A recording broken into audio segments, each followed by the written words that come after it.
Well, excuse me!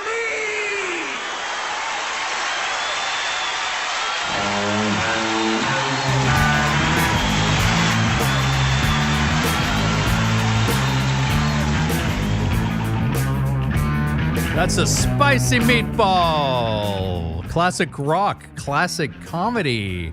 That's who we are on the Church of Rock and Roll on Dash Radio. My name is Stephen Shahori.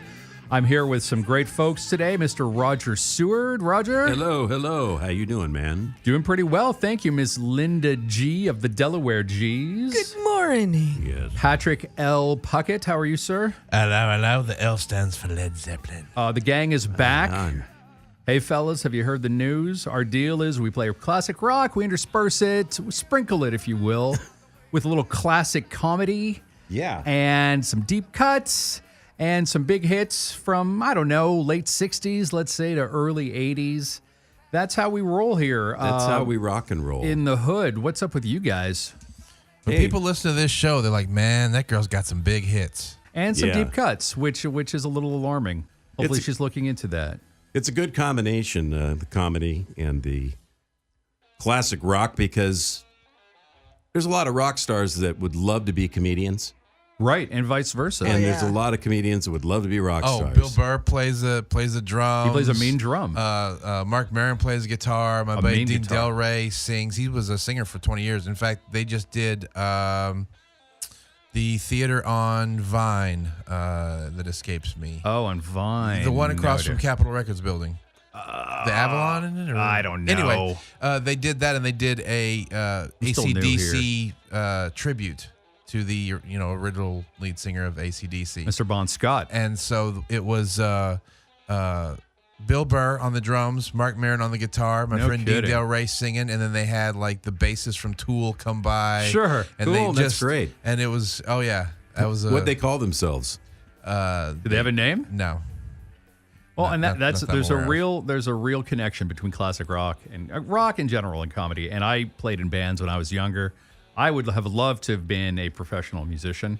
For one small problem, I wasn't good enough. So I eventually transitioned into comedy and writing. And now I get to talk about rock as well. So it's all come full circle for me. And I feel like I can die. Maybe sometime on this show, I will just pass away peacefully knowing that I've been able to dip my feet in both of those worlds. Yeah, it's a great combination. A lot of fun to do this show. Our new show here on Dash, Church of Rock and Roll. That's right. And we love hearing from you, our dutiful listeners. You can email us at crcc at gmail.com. I'm still learning our email address. I'm still learning technology. You can give us requests. You can give us your thoughts. Are we great? Do we suck?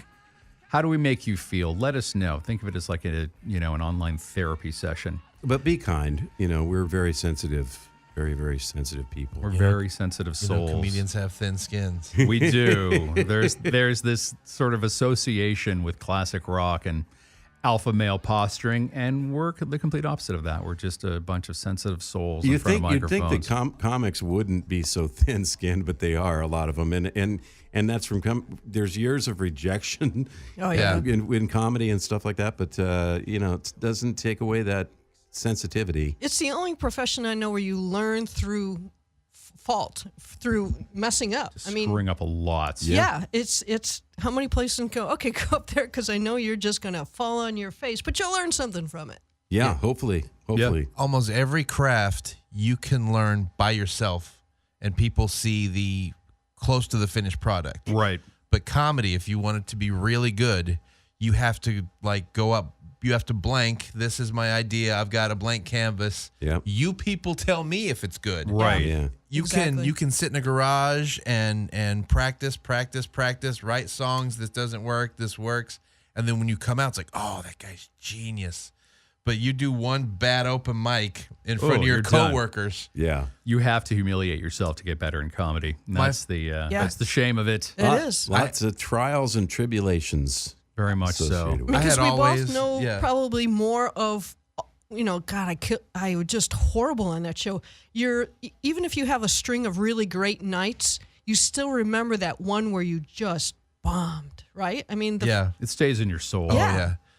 My first wife, she was like, I was like, I've always dreamed of being a comedian since I was a kid, and I think I want to go for it. Right. And she goes, you are probably the funniest person I've ever met, but you're not funny enough to get paid for it.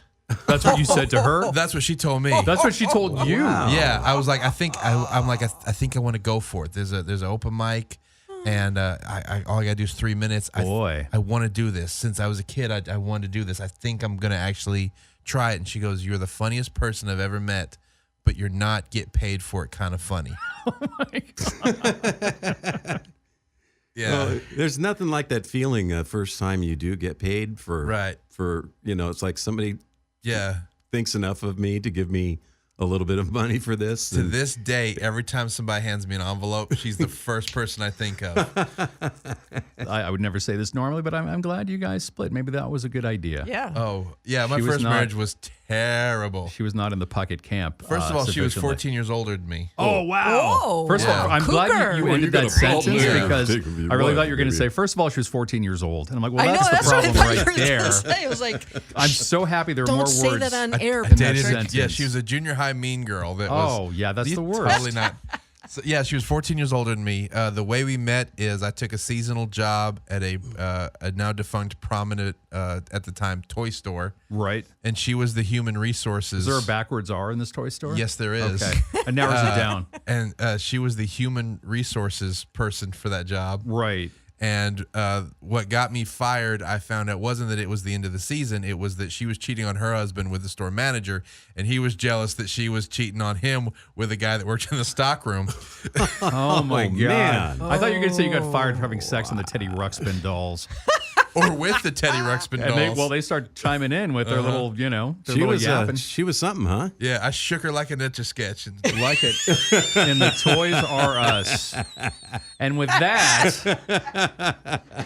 At Boys R Us. if this isn't the better segue, we're going to be playing something off of Toys in the Attic from Aerosmith Yeah. to start things off. my God. How better a segue could there be, pardon my grammar, than that? Yeah. We'll be right back. We'll talk a little bit more about Boys R Us and Boys whatever. R Us, Toys R Us. First, here's the Boys from Aerosmith We with Be Sweet Toys. Emotion.